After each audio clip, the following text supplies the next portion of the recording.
mệnh danh là vua của mọi nghề, nhân sự ngành IT từ năm ngoái đến nay lao đao khi đứng trước làn sóng sa thải và chật vật để tìm một công việc mới. Kỹ năng cũ của mình nó không đảm bảo để mình có một cái công việc mới với mức lương tương đương hoặc hơn, mà chỉ có thấp hơn thôi. Vài năm trước họ sẵn sàng họ trả 2.000 đồng một tháng, giờ họ chỉ trả khoảng 1.500 đến 2.000 thôi. Thế mà sẽ ép làm nhiều việc hơn, nhiều role hơn, và lương thì không được tăng. Tốt nghiệp ngành khoa học máy tính vào năm 2019, Phạm Anh Tuấn 27 tuổi học thêm văn bằng 2 ngành quản trị kinh doanh để mở rộng kỹ năng. Song, ngay sau khi tốt nghiệp, Tuấn Anh vẫn bị sa thải khỏi vị trí cũ. Khoảng sau Covid đầu năm 2023, dự án ở bên công ty cũ thì thứ nhất là bắt đầu có dấu hiệu là các sếp cũng chưa nhận được những cái dự án mới. Chẳng hạn như là trước đây là bọn mình làm về một cái domain liên quan đến một cái lĩnh vực mũi nhọn của công ty. Tuy nhiên là bây giờ cũng phải nhận những cái dự án mà nó không thực sự phải là mũi nhọn của công ty. Chẳng hạn như là làm về xây dựng. Trước đây bọn mình chưa bao giờ làm về domain xây dựng bao giờ, nhưng mà bắt buộc giờ bọn mình phải làm và chấp nhận những cái tech stack, nghĩa là những cái ngôn ngữ lập trình mặc dù là rất là cũ, nhưng mà bọn mình cũng sẽ phải nghĩa là có cái kỹ năng transfer tech stack rất là nhanh, học kỹ năng mới rất là nhanh để mà bọn mình đáp ứng được cái yêu cầu đấy.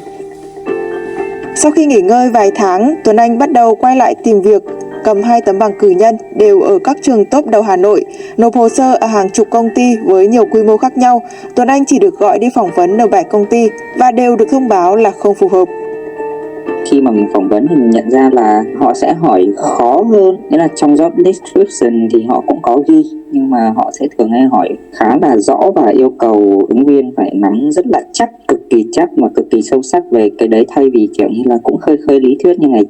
trước mình đi phỏng vấn cảm giác rằng là mặc dù là nói ít offer nhưng mà cảm giác phỏng vấn cũng dễ, cũng thấy chỉ có hỏi qua một vài vấn đề sau đó chốt offer thôi. Đợt này thì thường thì họ ở cái vị trí middle thì họ cần Java cực cứng như senior vậy. Senior đối với mình ấy thì mình còn phải có một khả năng thiết kế hệ thống rồi nhiều thứ nữa, nhiều cái kỹ thuật liên quan, nhưng mà middle thì mình cần phải làm cứng việc kết hợp nhuần nhuyễn những cái kỹ năng mà mình có. Đối với cá nhân mình ở thời điểm này, chẳng hạn như là mình có thể là mình đưa ra được cái con số nó hợp lý ở loanh quanh khoảng 18 đến 20. Cái con số này thì về những năm trước thì có thể là nó sẽ là junior nhỉnh lên middle, nhưng mà bây giờ middle 18 đến 20 không phải là con số quá lớn. Tuy nhiên thì cũng đành phải chấp nhận do thị trường. Đa phần thì mình sẽ cảm thấy rằng là những cái yêu cầu của phía tuyển dụng họ cũng sẽ khắt khe hơn. Tại vì để mà có được cái mức lương đấy thì họ biết rằng là cái ứng viên bên ngoài rất là nhiều, và thậm chí là có những người có kỹ năng cũng như là trình độ rất là tốt, nên họ cũng cần những người khi mà phỏng vấn vào có được cái kỹ năng tốt nhất, thái độ làm việc tốt nhất, sự phù hợp nhất thì họ mới tuyển. Một báo cáo về tình hình việc làm ngành IT được công bố bởi Navigos mới đây cho thấy, so với năm 2023, tỷ lệ cắt giảm nhân sự bộ phận IT trong các doanh nghiệp giảm. Tuy nhiên, số lao động trong ngành này bị thôi việc trong năm ngoái vẫn chưa tìm được công việc mới trong năm nay vẫn đang ở mức cao, lên tới gần 60%. Cạnh tranh gay gắt bởi số lượng nhân sự ứng tuyển đông. Anh Nguyễn Lê Vinh đang làm quản lý bộ phận công nghệ của một tập đoàn lớn tại thành phố Hồ Chí Minh nhận thấy những nhà tuyển dụng như anh có nhiều sự lựa chọn, dẫn đến yêu cầu khắt khe hơn cho ứng viên. Cách đây khoảng 5-6 năm thì những cái bạn học ở trong những cái khóa cấp tốc ra khoảng 5 tháng, 6 tháng đi học xong ra đi xin việc này kia thì thường là anh thấy các bạn này hay học frontend, hay học thiết kế giao diện này kia đó. Để ra thứ nhất là nó dễ học hơn, dễ tiếp cận hơn, thứ hai là ra sẽ có nhiều cơ hội. Nhưng mà bây giờ thì anh không biết là ngoài thị trường như thế nào, nhưng mà ví dụ như là công ty anh, khi mà anh nhận được quá nhiều cái profile thì gần như những cái profile mà học từ các trung tâm ngắn hạn ra thì gần như là fail cái vòng CV. Cái thị trường có nghĩa là bây giờ có quá nhiều thì tất nhiên là cái nguồn lực để phỏng vấn nó cũng không có dồi dào. Tất nhiên là họ phải chọn ra những cái top. Thì nếu mà cái top đầu tiên thì về cái trường đại học đấy là nó đã dễ filter rồi. Ví dụ bây giờ anh dễ lắm, anh thấy là ví dụ đại học khoa tự nhiên hay là bách khoa hay là những trường đại học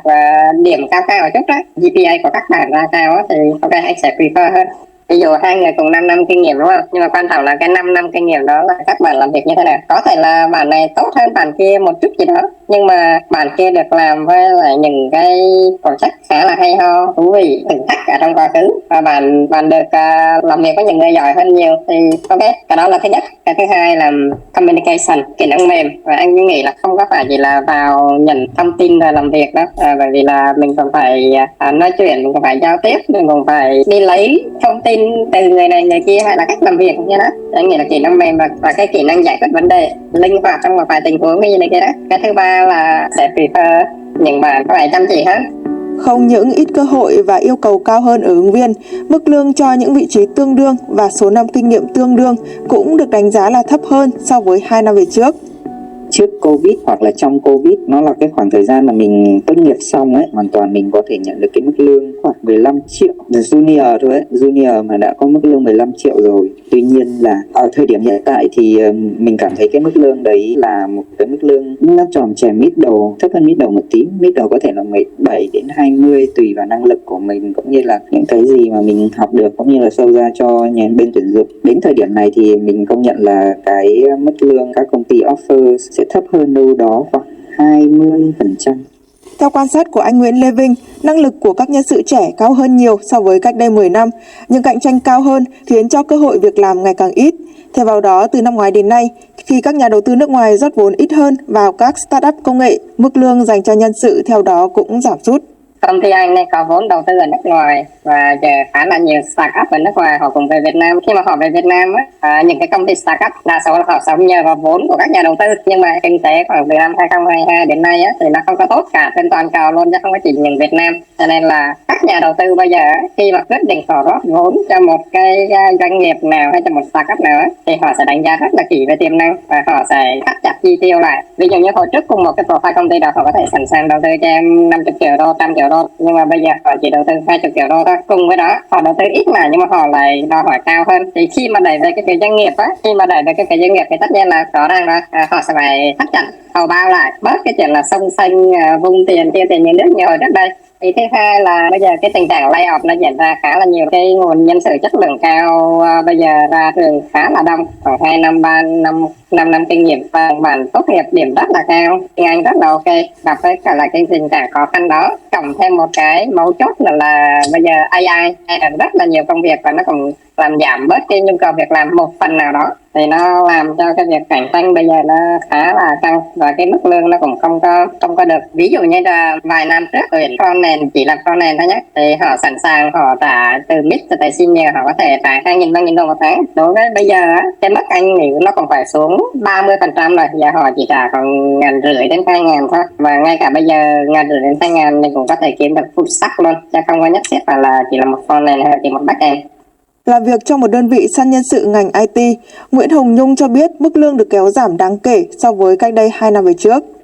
Nó sẽ không phải là nóng hay là nó dễ ăn giống như là những đợt trước. Ví dụ như đợt này thì em đang tuyển ở các công ty, nói chung bên em là headhunt nên là sẽ nhận ở các công ty mà người ta phải thực sự khó lắm, người ta mới cần tìm biến han ấy chị. Thì kiểu thế, nên là các vị trí mà em đang tuyển ấy, em thấy hiện tại nhá, là người ta sẽ cần rất là nhiều ứng viên mà họ có kinh nghiệm đủ nhiều ở đây là ở cái mức đâu đó khoảng từ 5 năm kinh nghiệm trở lên, và phải có về ngoại ngữ, cái việc tuyển dụng nó mới hiệu quả được. Tuy nhiên thì bây giờ tình hình người lao động cái thị trường IT hiện tại á, nếu như thế thì các bạn mà sinh viên IT, các bạn mới ra trường hoặc là một vài bạn mà đâu đó khoảng tầm 1 đến 2 năm kinh nghiệm thì cái cơ hội việc làm của các bạn rất là thấp. Còn nếu như mà có á, các công ty Việt Nam cũng sẽ tuyển nhưng mà với cái mức thu nhập nó không được cao giống như là những năm trước. Ví dụ là cái vị trí tester thì ví dụ như cách đây khoảng 2 năm về trước hay là 1 năm về trước đi ạ, thì cái vị trí tester được xem là một cái vị trí mà lương cũng khá là ổn cho các bạn mới ra trường, đâu đó nó khoảng 12 cho tới 15 triệu đối với các bạn mới ra trường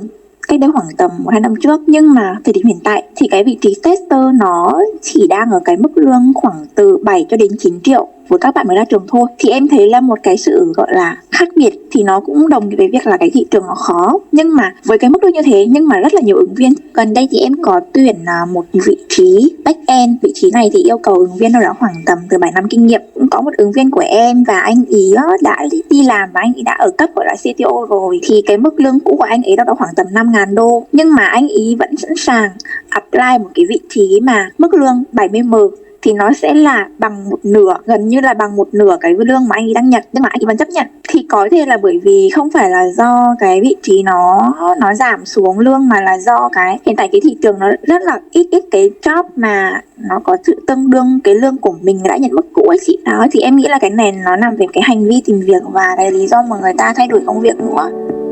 Từ kết quả khảo sát cho các nhà tuyển dụng, 2 vị trí quản lý sản phẩm và giám đốc sản phẩm đứng đầu trong những vị trí công việc khó tuyển dụng nhất trong ngành IT. Các doanh nghiệp đều cho rằng vị trí này khó tuyển vì ứng viên chưa đáp ứng được yêu cầu. Để có được công việc mới nhanh chóng, nhiều nhân sự IT sẵn sàng cân nhắc đảm nhiệm thêm khối lượng công việc và đa nhiệm hơn. Điều đó cho thấy sự cạnh tranh trên thị trường việc làm ngày càng gay gắt. Nhìn thấy nhiều bạn bè và đồng nghiệp của mình chật vật tìm công việc mới, Lê Bình, 28 tuổi, đang làm developer front-end tại một công ty gia công công nghệ cho nước ngoài nhận thấy khối lượng công việc ngày một tăng, nhưng mức lương thì vẫn dậm chân tại chỗ. Sếp sẽ ép làm nhiều việc hơn, nhiều role hơn, và lương thì không được tăng. Ra ngoài việc mình làm nên thì mình phải biết làm cả back-end nữa, biết nhiều ngôn ngữ nữa, công nghệ hơn nữa. Tức là mình sẽ trở thành một software engineer, là không có một role rõ ràng trong một vị trí, trong một dự án. Tức là mình sẽ bao quát làm được hết tất cả. Ở những lương đấy là con em là mình phải biết làm như là back-end này, phải biết được database này, phải biết không cần design. Tức là một người sẽ làm hết tất cả các role trong dự án và phải biết phân tích bài toán nữa, thì mình sẽ được keep lại tại công ty, trong công ty sẽ bị lay off. Mình rất là ôm nhé, bởi vì mình về cơ báo tạo tiền. Sau hơn nửa năm chật vật tìm việc, anh Tuấn cân nhắc việc đề xuất cho bên tuyển dụng được ôm nhiều việc hơn để có việc làm. Cái mục tiêu trước mắt là đi giải CV, tại vì thật ra thì mình có một số cái vấn đề liên quan đến tài chính ấy. Đến khoảng thời điểm này là cái khoảng thời điểm mà mình nghĩ rằng là mình nên có dòng tiền, có thu nhập. Mình cũng muốn rằng là có làm những cái công việc nó khác đi. Tuy nhiên là cũng thử chuyển sang làm business analyst. Tuy nhiên là cái CV của mình thì quá chằng chịt về công nghệ. Họ thì mặc dù là họ cũng mong rằng là kiểu như là anh em base tech chuyển hướng. Tuy nhiên thì mình cảm thấy rằng là cái thứ nhất là yêu cầu của họ cũng cao về những cái kỹ năng khác, kỹ năng nền khác. Nghĩa là họ cũng chỉ offer cho mình một cái mức lương fresher. Thời điểm này cũng phải công nhận là từ 8 đến 10 triệu thì mình cũng không chịu được. Tôi thì bảo là cứ quay trở lại lúc này ở cái khoảng thời điểm mà nó rảnh rang hơn, mình cũng có thể là chủ động offer lại với bên các sếp, xem là liệu rằng là mình có thể phát huy cái kỹ năng khác của mình vào trong công việc. Ví dụ như là mình kiêm luôn cả BA ở trong dự án, liệu rằng là có được không, thì mình nghĩ rằng là như thế nó sẽ thứ nhất là vừa tận dụng được cái kỹ năng của mình, thứ hai là mình cũng sẽ được đánh giá cao. Mình cũng không biết rằng là nó có thực sự là một cái nước đi nó hợp lý hay không. Để đáp ứng được nhu cầu của bên tuyển dụng trong bối cảnh hiện tại, các nhà tuyển dụng đều cho rằng thành thạo ít nhất một ngoại ngữ vẫn là một yêu cầu quan trọng. Thêm vào đó, việc không ngại dấn thân vào những dự án thử thách ngay từ những năm đại học hoặc là mới ra trường, tích cực cập nhật thêm những công nghệ mới sẽ mở rộng thêm nhiều cơ hội cho ứng viên.